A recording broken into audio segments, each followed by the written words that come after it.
today's topic is how to buy a house in America. Everything that you need to know about buying a house in America. This is a topic that is really important to many nurses coming to the US because, as we all know, living the American dream is the goal, and buying your own home is part of that. I was an immigrant myself. I came here many years ago, and I can definitely tell you that when I arrived, I was just very scared of buying up my own home. It felt very overwhelming. I was hopeful but scared. Ryan, before we get started, Ryan and Felipe, do you want to maybe introduce yourselves and tell us a little bit about yourselves? Okay, I'm Ryan Victorino. I'm a registered nurse here in Rhode Island. I've been here since 2017, March 2017, and I just bought a house. After coming here in America, I bought a house in like 1 year and 6 months. Wow, Ryan, that is amazing. So after 1 year, after 18 months, you were able to buy a house in the US. So that is an incredible accomplishment, and I'm sure something that you're very proud of. Bon, can you hear us now? Yes. Yay! Bong is I'm using my phone. Okay, great. Bong, do you want to introduce yourself and tell everybody who's watching a little bit about yourself? Hi, yes, good day, everyone. Well, my name is Bong Kakpal. I'm a registered nurse by profession, but I haven't taken my NCLEX, so I've had experiences as a nurse way back home in the Philippines, Singapore, and in the UK. But when we arrived here in the US, it was only my wife who is a nurse. But luckily enough, we were able to sell our house in the UK, and we saved some money, and then we were able to buy a house on just my wife's as a worker at that time. Okay. Thank you for sharing some background about your story, Bong. Felipe, do you want to introduce yourself and just tell us a little bit about yourself and your background? Yes, absolutely. And thank you, Tanya, for allowing us to be here. I'm Felipe Arias with eXp Realty. Been a real estate broker here in San Diego, California since 2004. And like many of you, I'm also an immigrant. I came here from Peru in 1989, and I can say I'm proud to be living the American dream like a lot of you are actually doing or looking forward to. And I'm happy to share all the knowledge about how to become a homeowner in the U.S.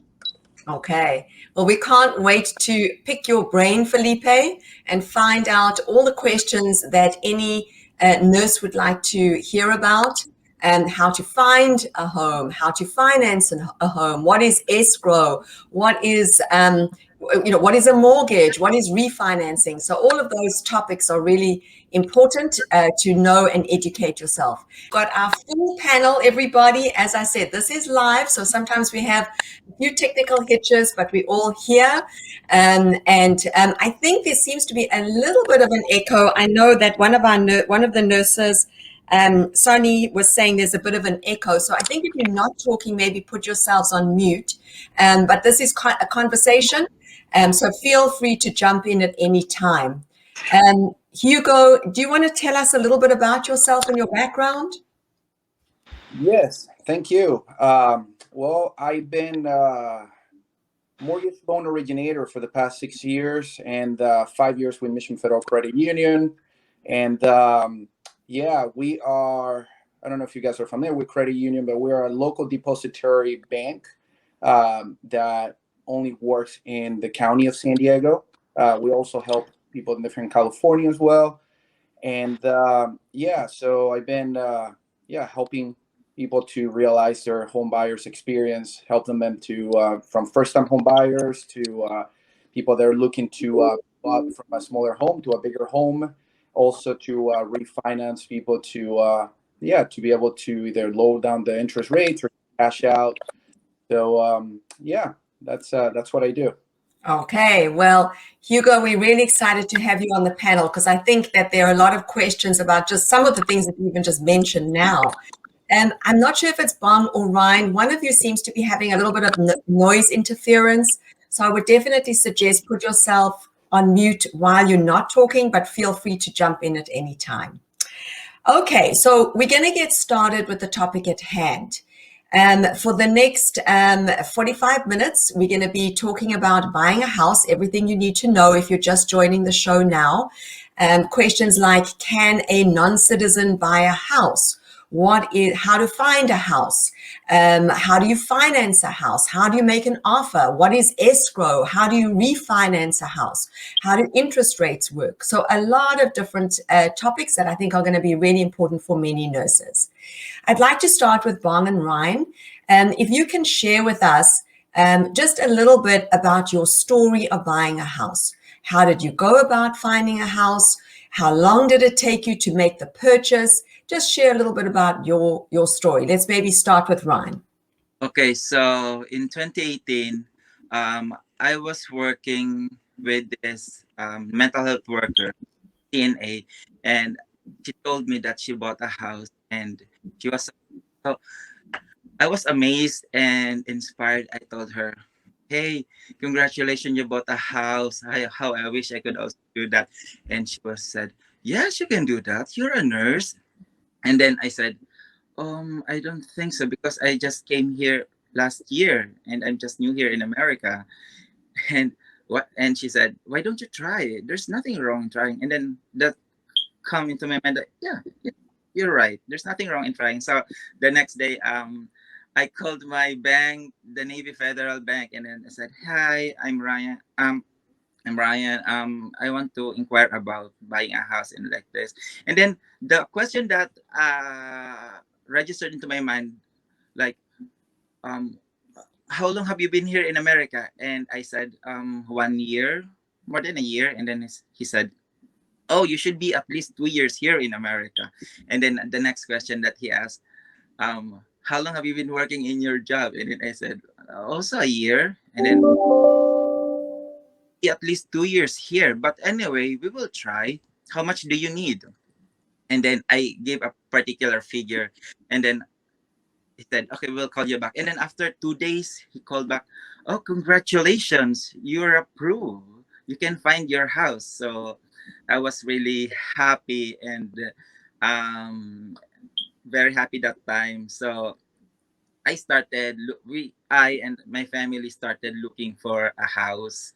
Like, it was so much fun. It was a journey, different houses in 2018 until such time that I was blessed. I was able to find a nice house, a big house, just in front of the hospital where I am presently working, like totally across the parking lot.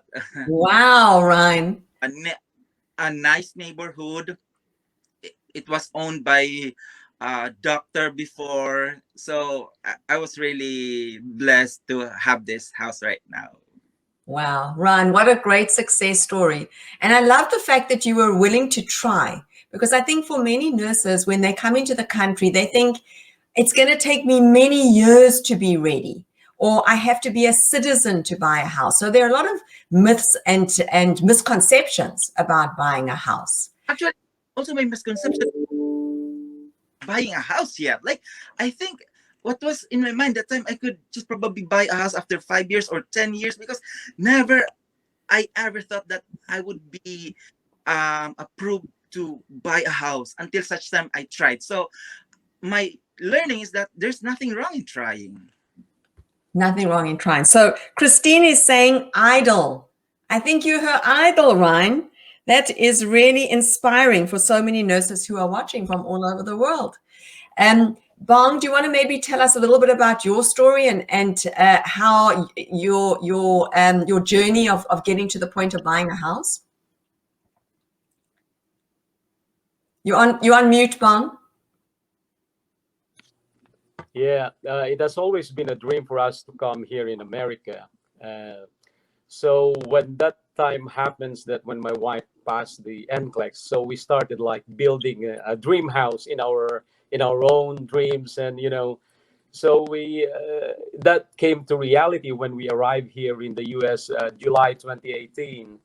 And so when we arrived, we started looking on Google and how much can we borrow in because when we arrived, it was only my wife who's working at that time. I was looking after our two kids, and my wife wasn't driving at that time yet. So I'm looking after the family. I'm the husband at that time. So so and yeah, we were reading like Google, looking at how can we afford to buy a house if it's only my wife working, how much money is the deposit, how much is the actual yearly income supposed to be, something like that. And we have doubts as well. We are excited at the same time. We have doubts if we were able to fulfill that dream.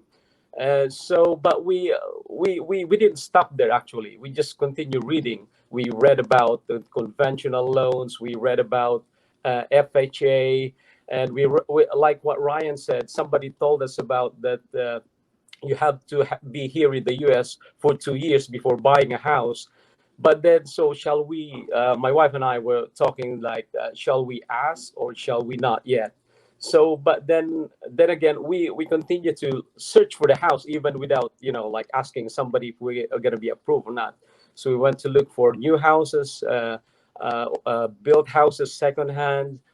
So we compared, and we were able to see a lot of model houses here in Wesley Chapel and in Orlando. And then every sales associated to these builders, they're asking us if we have already been assessed, or have we been pre-approved yet? And we said, do we need to pre-approve now? And they say yes, but we still have that in our mind, that if we are going to ask for a pre-approval, our credit score go down? Is it a smooth check or a hard check? So we are scared at the same time.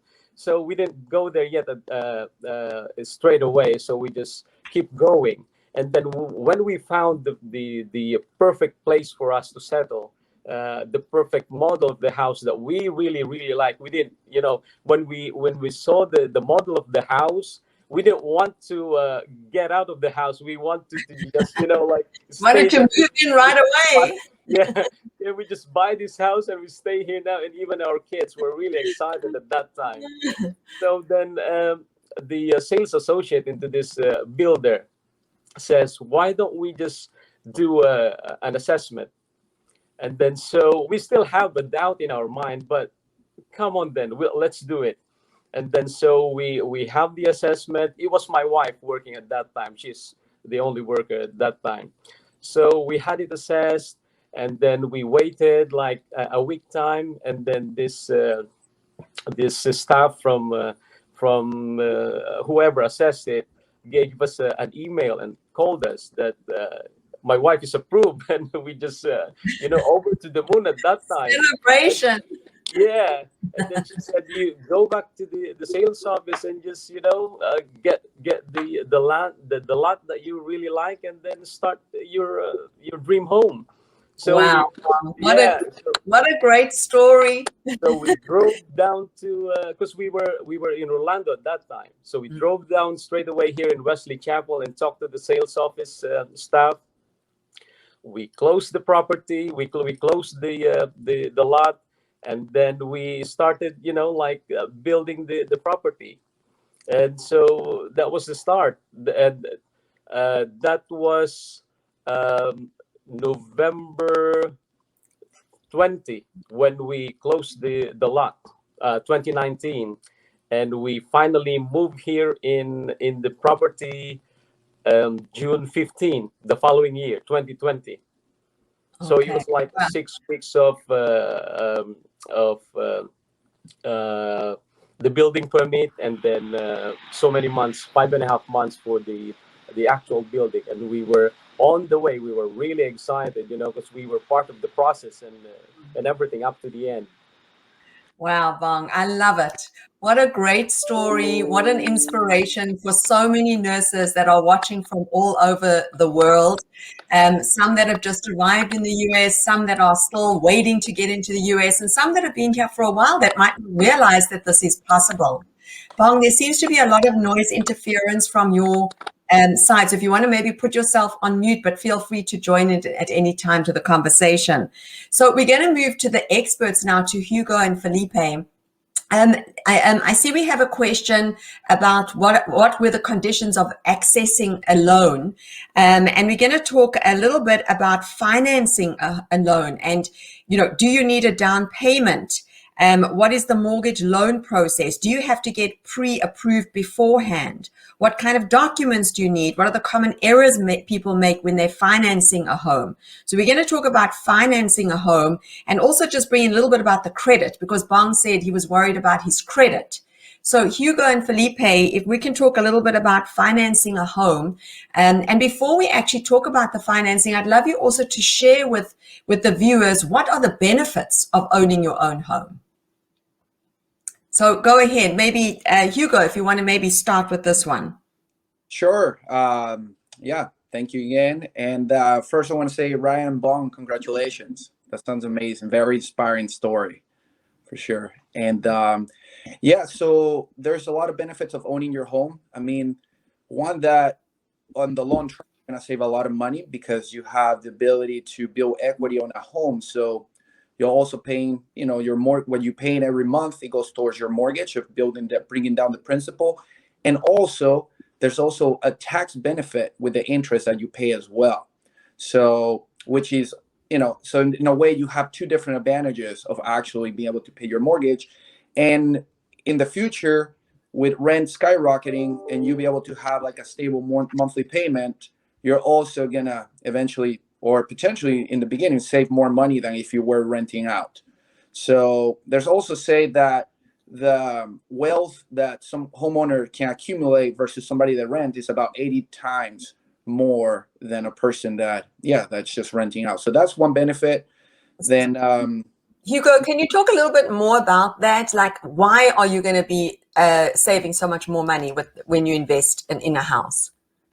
So one is you're building equity, right? So when you're building equity, let's say that your monthly payment is, $2,500 for your total mortgage of your taxes, your insurance, your principal, and your interest. Principal and the interest is what it goes directly into the home itself. Into the principal is what's going to build your equity, and the interest is what you're borrowing from the bank. That's the interest that you're borrowing from the bank. You also have your taxes, your property taxes, which varies by state. And then you also have your what is called the hazard insurance, right? You want to have an insurance to protect your home.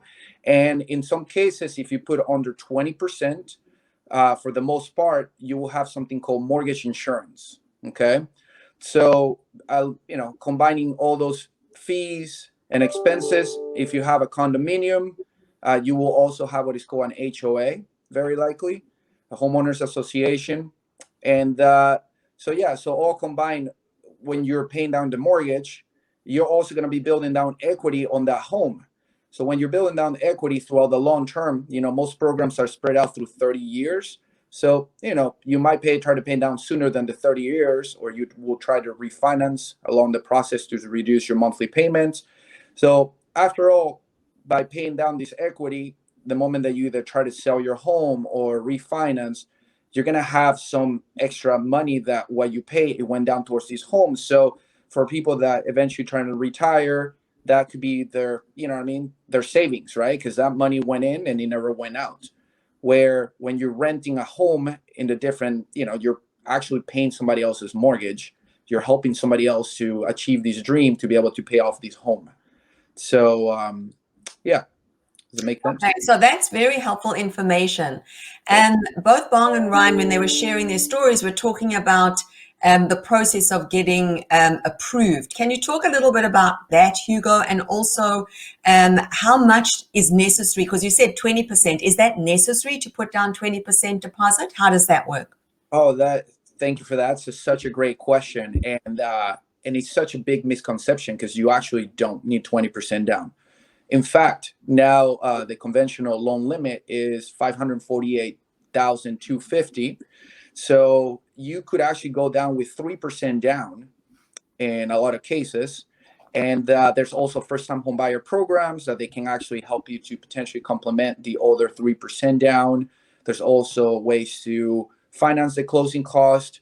Typically, what we recommend is to put at least 5% down, because 5% down will give you the ability to, to be able to, get into the lower threshold of the mortgage insurance, and and it also helps you to keep more money in your pocket.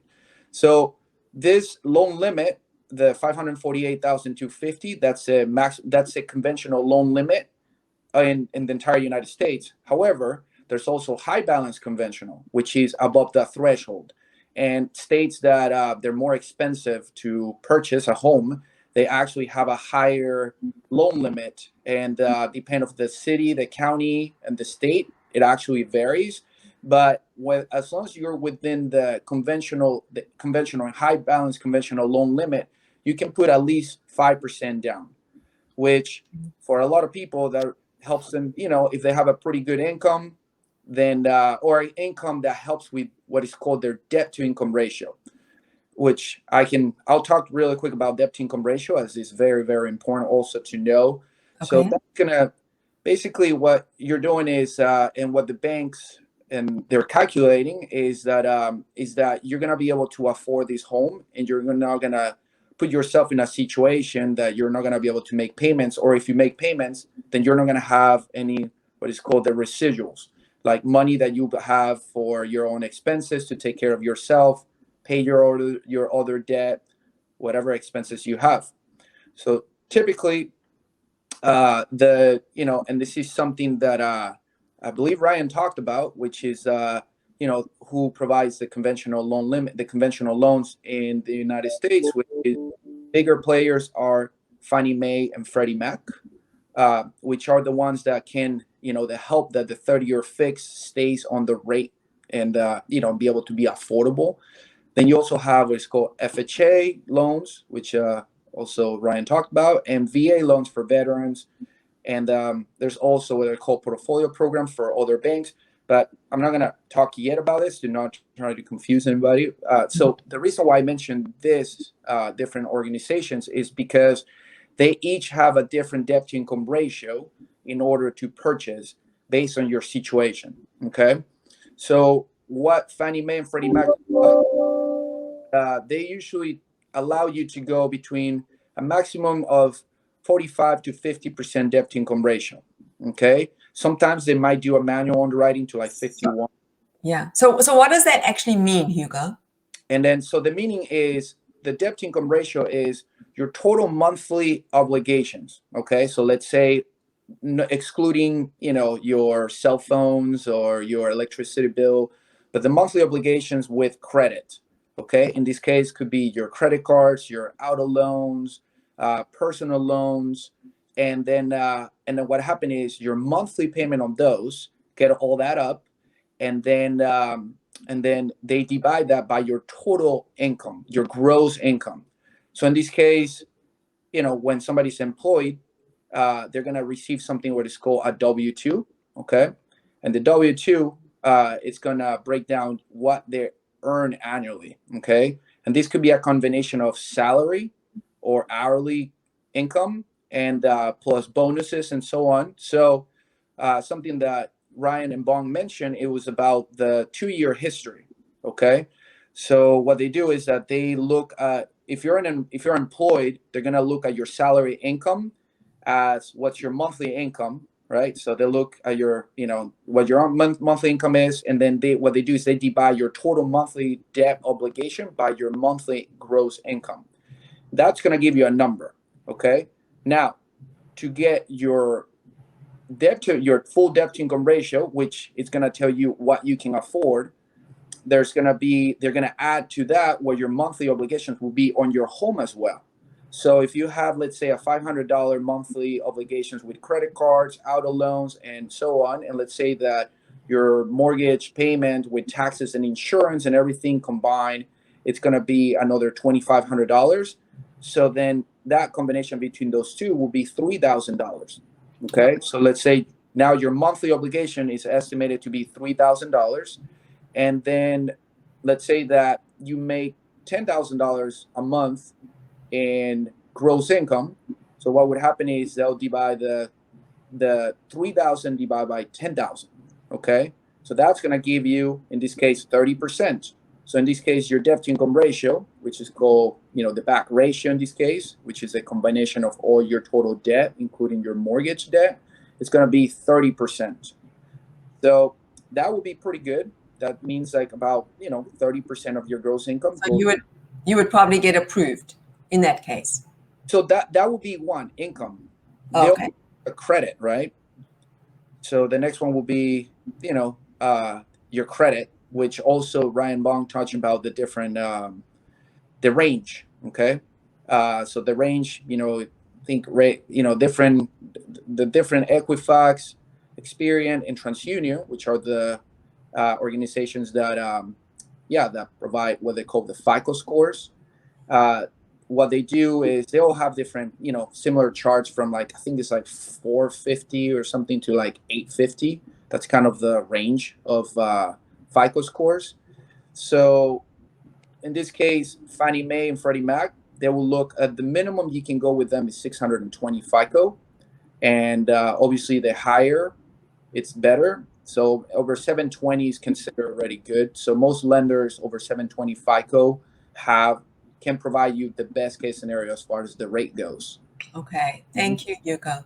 So that gives us a lot of valuable information about the financing side, how to get pre-approved, and a really, really important piece of the process, because, Bong told us the story about that they had not got pre-approved yet, and he went to go, he and his family went to see the house. They were so excited. They wanted to move in right away.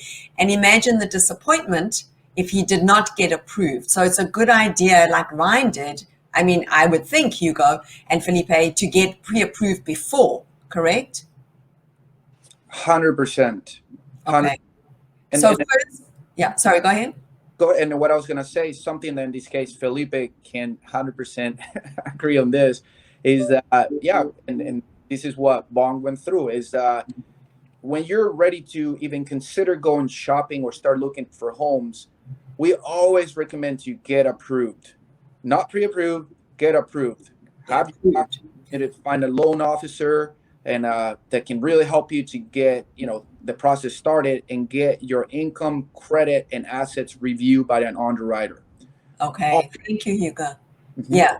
So I think that very, very important information. First step there is get approved. Because I think many international nurses, as Ryan said, sometimes they don't think they can even get a loan because they've only been here for a short time. They are only green card holders, not yet citizens. That is a misconception. Ryan and Bong are inspirations in that regard, and there are many nurses who have that. But definitely first step is to get approved. So Ryan and Bong shared the experiences of finding a house. Felipe, if somebody has not yet started looking, and they have now got approved for the mortgage, how would they go about finding a house? Welcome, everybody. So I know we touched earlier on the importance of owning a home, and one quick thing I wanted to mention on that subject before I answer your question is stability in your budget, your home finances is very important. So once you get into a mortgage for your home, you know exactly what you're going to be paying, most likely for the next 30 years. As opposed to renting. If you're renting a property, you've got a few issues. One is the landlord may raise your rent at any point. It could be 6 months from now, a year from now. So it's unstable. You don't know exactly what you're going to be paying.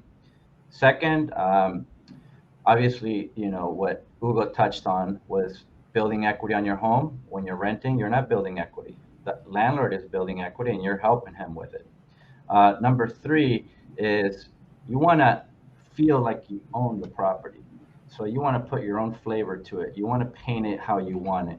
You want to maybe remodel the kitchen or change the flooring or maybe even add another bedroom. These are things that you can only do when you own the property, right? So I just wanted to make sure that that's clear, that there's absolutely 100 reasons why owning a home is better than renting a home. What to do after you're pre-approved. So one thing that I always recommend is to first find the right realtor in your town. So you want to make sure that you're working with somebody who has experience, who has the know-how, who's been through the trenches, who understands the market, and can help you get through this process, right? One of the things that I typically do when I sit down with family, if they're first-time home buyers, most of the time, I offer what's called a buyer orientation. It's where we sit down for about 30 to 45 minutes and I discuss the whole process. I know we're going to touch a little bit on what escrow is, how to write offers, etc. But this is a conversation that I typically like to sit down for 45 minutes to an hour to discuss it properly. And it varies between states, between cities. So just know that and keep that in mind. So that being said, during the buyer orientation process, the first thing I always recommend is find a lender, a loan officer in your town who is an expert in helping foreign nationals with getting a loan, right? That's important.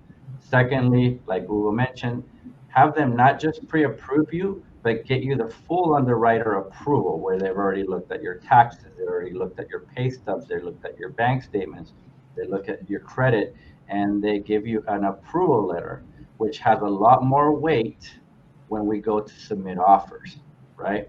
And like Hugo had explained also, you don't want to be shopping around, looking at houses, driving around, spending all this gas unless you have your approval in place, right? I mean, if you like to look at homes just for fun, that's fine. But if you're gonna fall in love with a house tomorrow, you want to be sure you're ready. I'm not sure how other markets are currently, but at least in San Diego, a house in San Diego these days won't Very be in the market expensive. for more than a week. Yeah, they're gone fairly quick. It is a seller's market currently, so there's a lot more buyers and sellers. So you want to be proactive, you want to be aggressive, and more importantly, you want to be educated in the process. So going through that whole buyer orientation is crucial, right?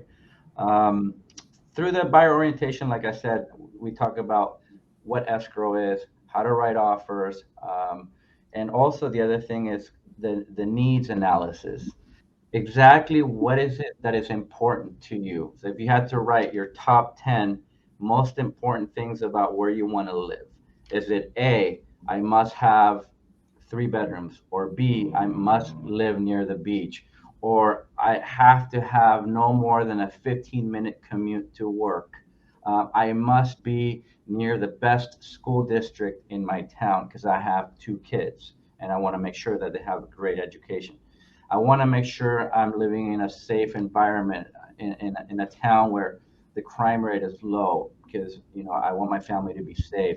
Uh, and it could be down to I must have a garage or I must have a yard for my pets. So that's what's called a needs analysis. And of course, you're not always going to find the 10 out of the 10 things that you want, but at least with your realtor, we can narrow it down to we can at least find you 9 out of the 10 things that you must have.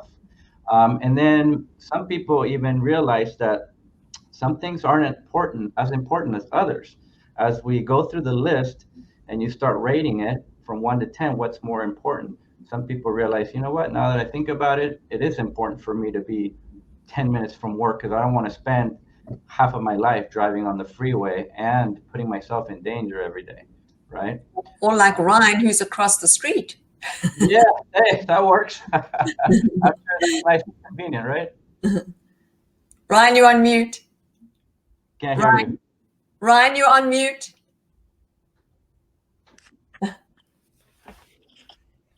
Ryan, you're on mute. Okay, can you hear me now? Yes. Yeah. Okay. So I see some of my coworkers parking in front of our house, like close to our house. I mean, That's I amazing. save time, and whenever I want to work, because in the hospitals it's always short staff, they just text Ryan, "Do you want to work?" Okay, after 5 minutes, I'm already clocking in from my bed. Earning extra money and not having to worry about paying for gas. Worry about anything, whether what season is, whether it's heavy snow. I can go to my work 3 minutes. Ryan, Fabulous, Ryan. Ryan, can you share with us what were your like top three most important things that you had to find in your home? First of all, I want it to be like closest to the work, Yeah, because I really want my time. My For me, time is gold here in America. I yeah, don't feel like driving far.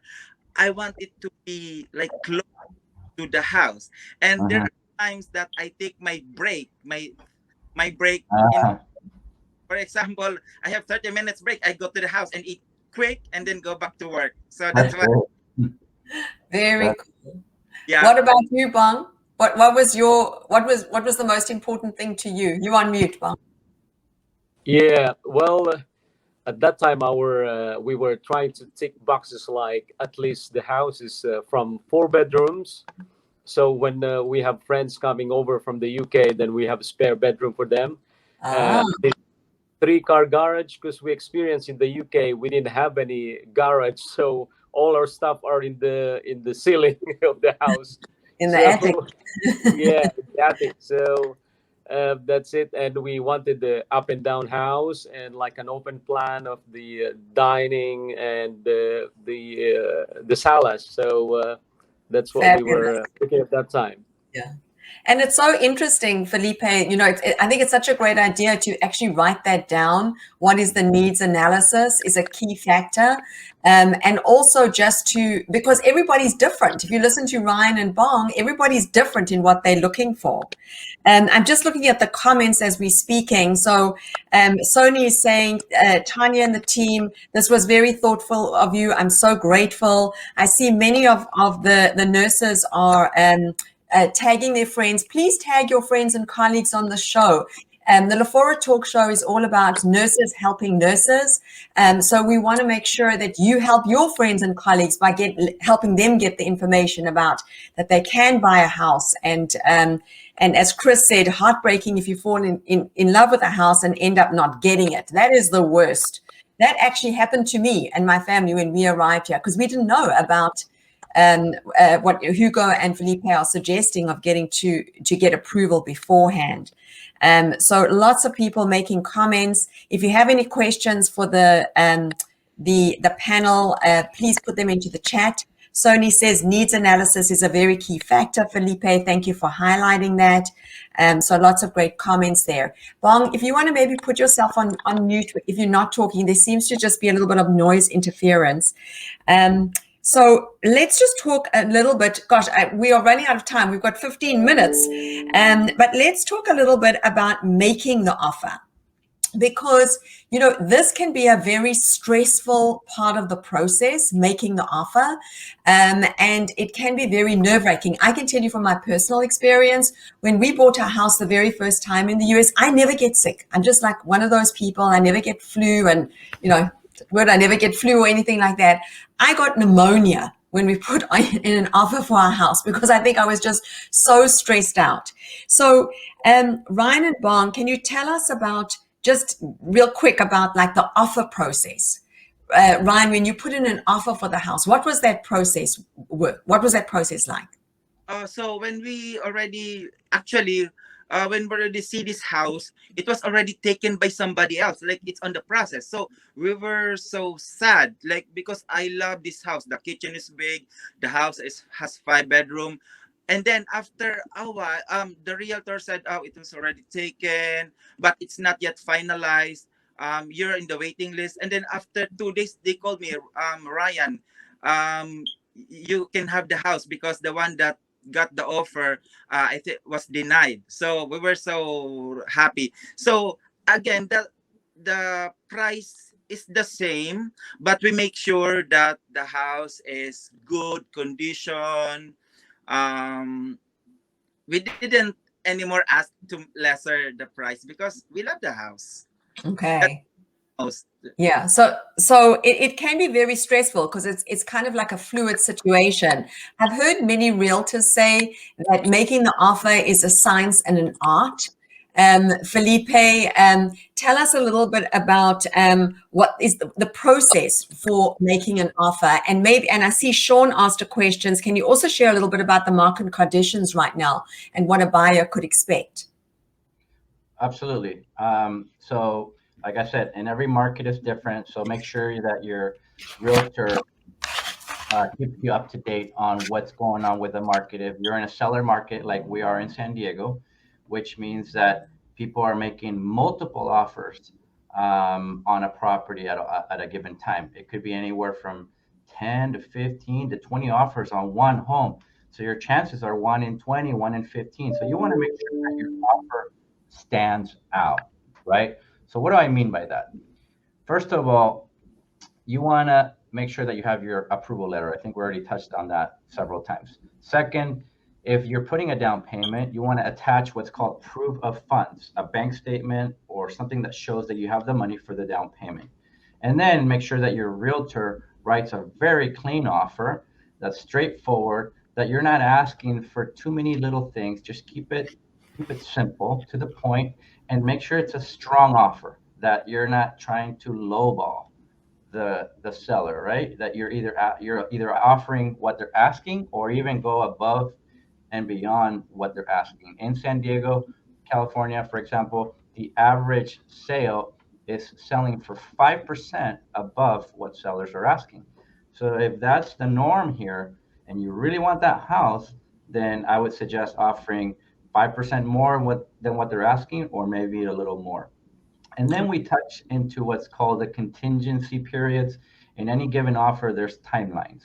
So how many days you're given to do all your inspections. That's called the inspection contingency. Typically, it's 17 days on an offer. I like to reduce those to 10.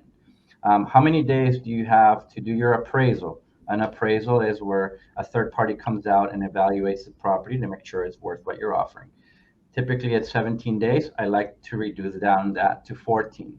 The third thing is the loan contingency, where your lender has 21 days to make sure that your loan has been fully approved, and there's no issues on why it wouldn't go through. And that's typically 21 days. I like to reduce that to 17 days. If you have the means to pay all cash, in this world, cash is king. You wouldn't even need any of these contingencies other than perhaps the inspection contingency, and you can keep that down to 10 days. So that's what makes your offer stronger than the rest.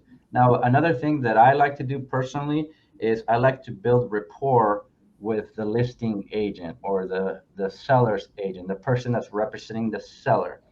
A lot of times I already know that person, which helps me out tremendously when it comes to representing my client, because they know I'm a good agent and I'll get the deal done, which is the most important thing to most sellers. But what I mean by building rapport is get on the agent's good side. Ask him exactly what is it that your client is looking for? What can we do to accommodate him? What can we do to make our offer stand out? So those are things that if you know how to structure it well, your offer will have a lot more chances of getting accepted than your typical agent's offer.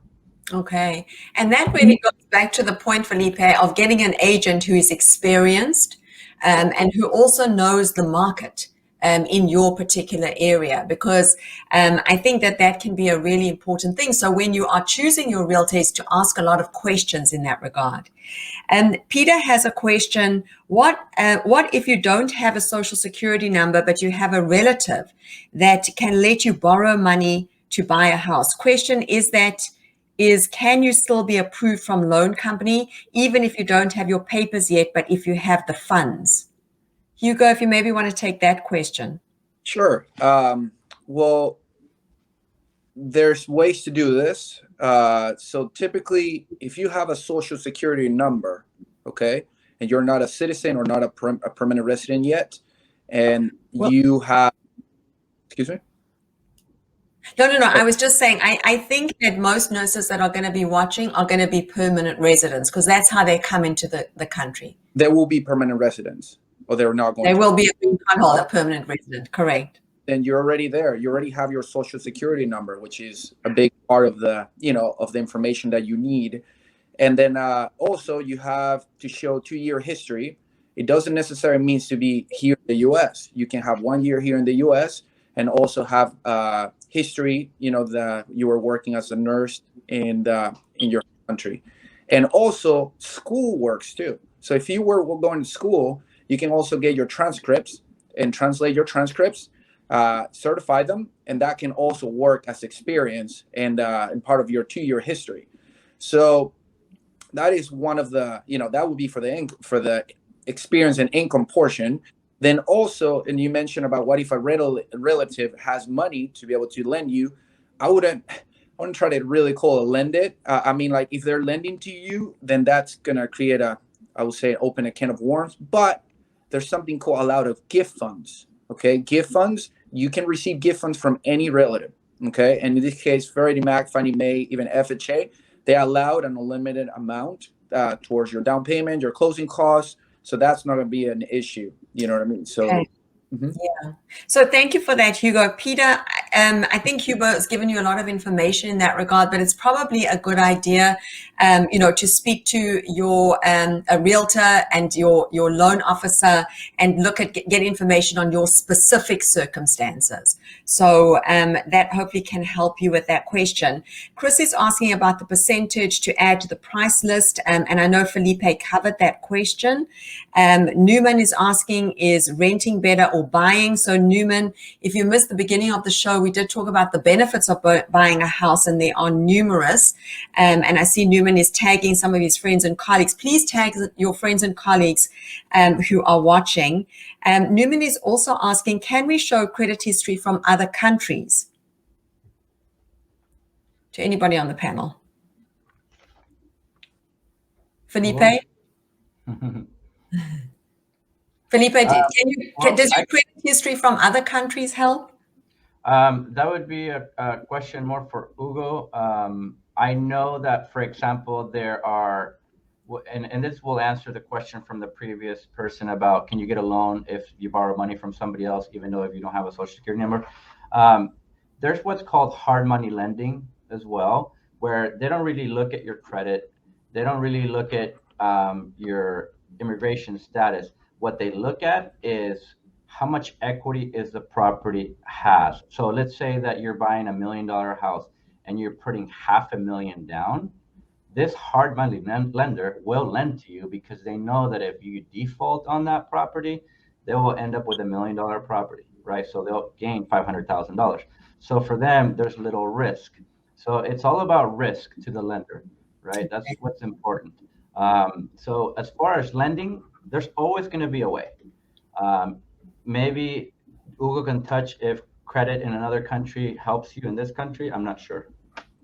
Yeah, I think from Ryan and Bong, I think we spoke about this on the show, on the pre-show yesterday, but I think your experience was that credit in another country is not really going to be helpful. Am I correct? Yes, I think it's not helpful because here in America, you have to have new start of your credit score. Yeah. Okay, I'm going to touch base really quick on this. Just to touch really quick on this is that, not necessarily they'll take the credit from another country. However, you can also use non-traditional lines of credit. And what you got to show is that you've been making 12 months of consecutive payments on some account. So if you can prove that you've been making those payments, then that could potentially be used as a line of credit. So you need to have at least 3 trend lines to be able to qualify for a mortgage, showing that you have at least making 12 monthly consecutive payments on those.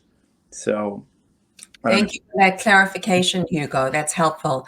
And if anybody missed it, we did a Lafora talk show, I think it was about 2 months ago, on credit history. So I would suggest if you missed that show, please go back into Lafora and you can check out that show on how to start and build your credit history, which is obviously a very important piece of this puzzle. And you can also see it on Connetics USA social media. So our YouTube channel, our LinkedIn page, or Connetics USA Facebook page. So please check out that show because credit history is obviously a very important piece of the puzzle. Okay, so let's move on to escrow. Escrow and closing. Hugo, if you want to maybe share with us what actually is escrow and take us through the closing process. Yeah, no problem. That's a great question as well. So traditionally, what they say, opening escrow is when your offer gets accepted, and they have an escrow officer that that works along also during transactions. So there's the escrow company that basically will be managing the funds of how they come in and out from the buyer to the seller, from the lender as well. So that's the escrow company. Now, when they say opening escrow, is the escrow company opens a file pretty much based on these transactions they just opened up. Okay, so how do these opening escrow, the process works? So then once the offer was accepted, the escrow officer opens the account, and then they get involved the title officer as well. They put what they call the profile title of the property, and then they analyze that the property doesn't have any liens and things. And I'm not going to try to go too much in details on that, just because there's a lot of gibberish behind it. But what would happen is each state has a different escrow process. Okay. And basically what Felipe touched into, the different process of, once you do that, you open escrow, first thing you want to do is go out there and do an inspection on the home. So once you do an inspection on the home, that'll give you an idea of like what potential scenario you're dealing with this home. Then after you do that, you go ahead, you order your appraisal. Could be during that time if you have time, just in case something comes up in the home and you can't walk away from the home. That way you're not spending more money. Then then you start going through the process with the lender, which is asking for updated documents that they're relevant to the transaction. In this case, if you are a going for like permanent residency, they'll also, and let's say that you haven't received your residency yet, but you're in the process, then they will ask for other extra documents as like sponsorship letter from your employer to show that you've been legally here in the United States, showing with a visa as well, showing in your passport. Then through there, they request for more documents. You get your appraisal back. In this case, Felipe will be the one that can look into the inspection and the appraisal, and if it came a value, or if there's a different value, there's different ways to potentially negotiate into the home scenario. Then and usually typical escrows, they can last anywhere 30 days. That's what typically the escrows go by. But here in California, it's faster to try to get a more aggressive offer. We do 21-day closing. Different states will be a little different, which as you're getting closer to you release your contingencies, then 3 days before closing, at least, you're going to receive what is called the closing disclosure, which you'll be able to show you the different, the different amounts of what your monthly payment and fees will look like. And then, this is a fast summer, okay? So keep in mind, there's a lot more details to this. Yes. But once you get that, then, 3 business days, including Saturdays, potentially, then you will be able to sign your final docs as long as the docs gets released to escrow. Okay. Works with the closing department on the lender side to and then just try to balance all the fees and try to get everything in order for you to be able to to close. Okay. So Hugo, thank you for taking us over that process. I know everybody who's bought a house can relate, but when you are buying a house, it feels like you are literally signing your life away, because they give you a thing of documents like this big, and it's kind of like they've like cleared out a few trees, a forest, to put together all the paperwork for that. Ryan and Bon, what was it like when you were living through the escrow period? What was that like? Okay, so I don't really have any idea about escrow until such time I bought the house, and then that's the time that I was able to learn about escrow, where you have the tax in there, the principal of the house, and uh, the insurance, home insurance. So those are put together, and with that escrow, I was shocked when I bought the house, 30 years mortgage, 5.3 interest rate, because the principal is so, the mortgage, the principal, the money goes to mostly interest rate, because 5.3 is so high. and the interest, I mean, the principal is low. So yes, that's how it Escrow works. And the home insurance is increasing as time goes by, as well as the tax. Yeah, so it can be an agony while we're waiting for that escrow, because if you're like Bong or Ryan, you've fallen in love with your house, you can't wait to get it. You're not sleeping at night because you are on pins and needles and waiting for that escrow and closing to come through. Sony's asking, what is the interest rate for a mortgage? My interest rate now is 1.5 because I refinance it. After 2 years, I was able to make more than 20% of equity because I also add principal, because I said, as I told you, I am allergic to debt and loans. Like I I love that, Ryan. not even a dollar, because I came from the cash based society. So when I came here, I got a good salary. So why would I, I use credit card, but I pay it right away every time the balance comes out. So right now I was able to refinance, and I am now in 15 years, and my interest rate is 1.5. So from 30 years to 5 with 5.3 interest rate now, 15 years to 1.5. So that is, it's so funny because people, the bank, when you do from 30 years to 15 years, your mortgage will increase. But mine is the other way around. It's the opposite. It decreases the mortgage, which is, according to my bank, Ryan, you're the so far in our history the lowest. Next to you is 1.6 interest rate. So actually, it should be 2% interest rate. But I also bought the point 0.5. I don't know what's the term for that, but I bought point 0.5 to make it 1.5 instead of 2. So right now it's 15 years and low mortgage. So I am really excited because I want to pay this house the soonest possible time, in less than 10 years, because I really hate, I'm allergic to debt, loans. I love that, Brian. I love that saying. I'm never going to forget you for that. I'm allergic to debt. Hugo and Felipe, can you comment on what Ryan is talking about? Because, another thing that's very confusing for nurses is, or for not just nurses, for anybody in the US, is just how does refinancing work and how does the interest rate change? Is it important to pay extra into your mortgage? Can you maybe talk a little bit about that? Sure. Yeah, no worries. Those, by the way, Ryan, that's a really good rate. Congratulations on that. So, so the whole process is, if you're putting 5% down, as we talked before, or 3% in some cases, 3.5% with FHA, you're most likely going to have mortgage insurance. And that mortgage insurance can range anywhere from like $100 to like $600 a month. You know what I mean? And the mortgage insurance doesn't quite go to anything other than just being insured for the lender in case you go into default. And then what happens is, with this market that homes have appraised in value, people have also built equity. And like Ryan, that he also has paying down his mortgage more aggressively to try to build down the equity. So there's a sweet spot there that you could potentially get rid of the mortgage insurance.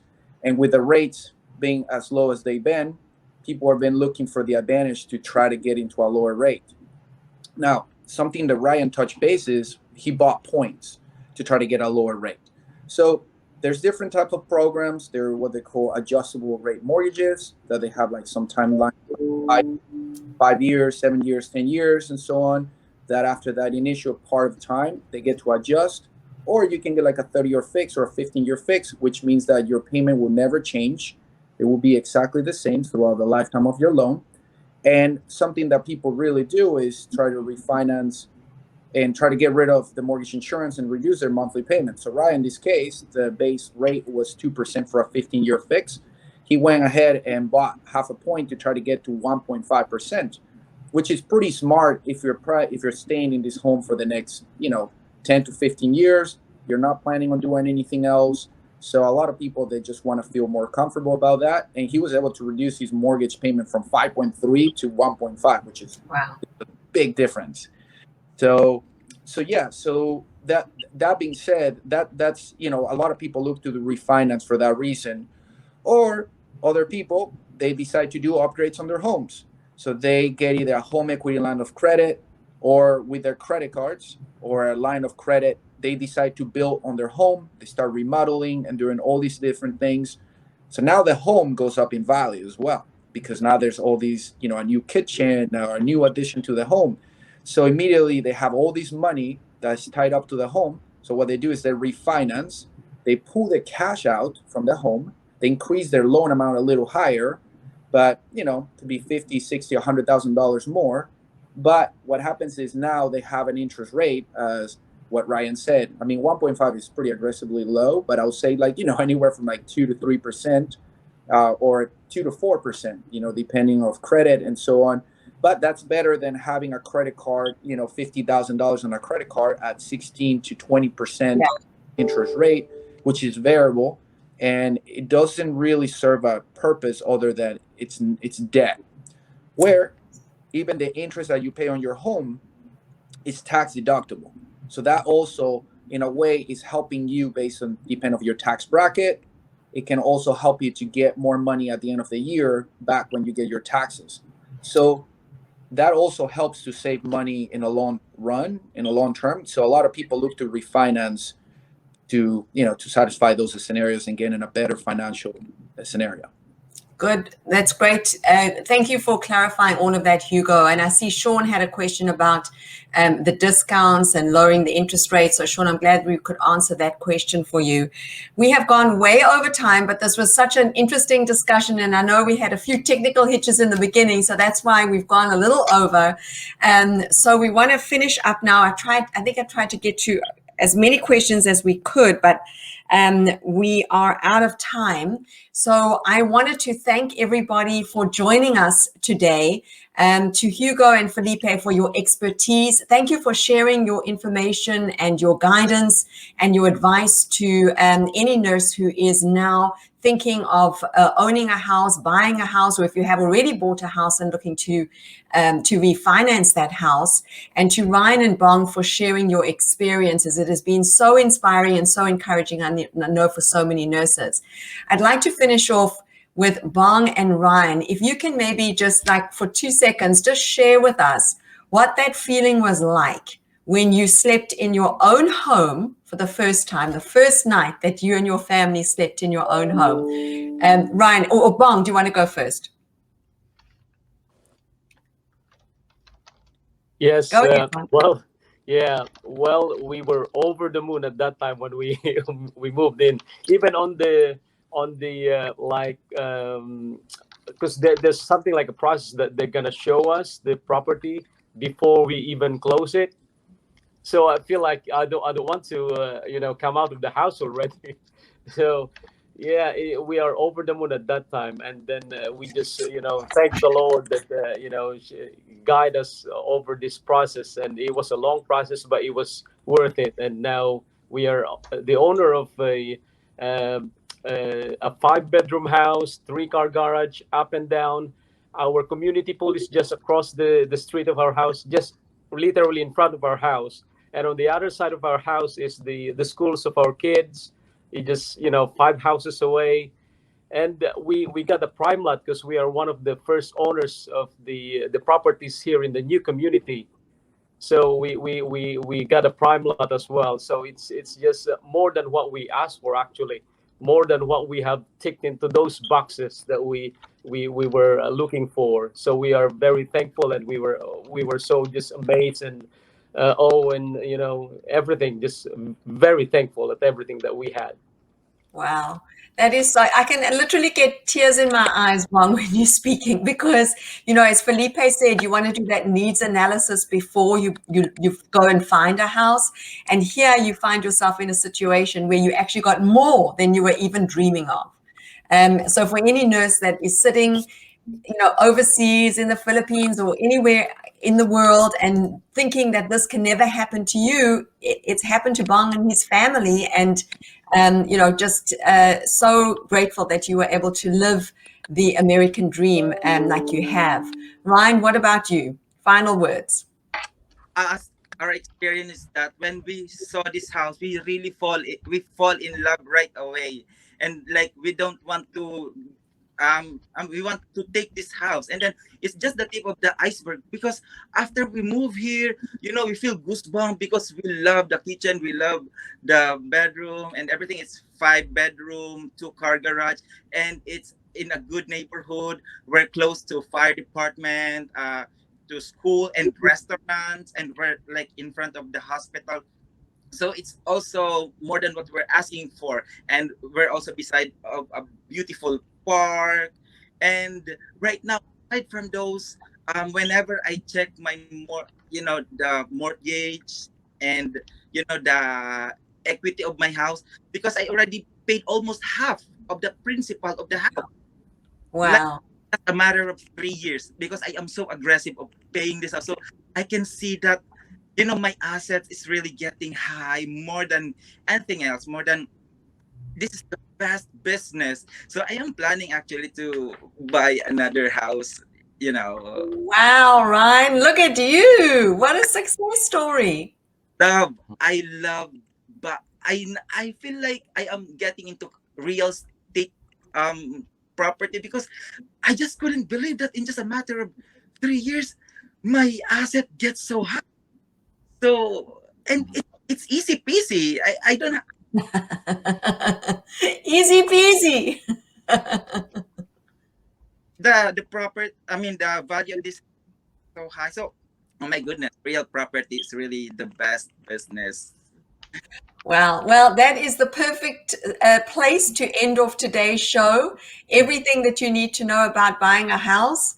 I want to thank the panel. Thank Hugo, Felipe, for your expertise, Bong and Ryan for sharing your story. This has been so inspirational and so informative, giving us this opportunity for nurses and experts to help nurses. This is the American dream. This is what we want for all of you. So if you have not yet passed your NCLEX exam, if you have not yet passed your IELTS, there are many resources now available for you to do so. There are many, many jobs in the US at Connetics USA. We literally have thousands of open positions right now. There are hospitals all over the US that are waiting for you, that want you to come to the US, and like Ryan and Bong, where you can live your American dream. Thank you for joining us, everybody. The LaFora Talk Show will be back next month. Bye-bye.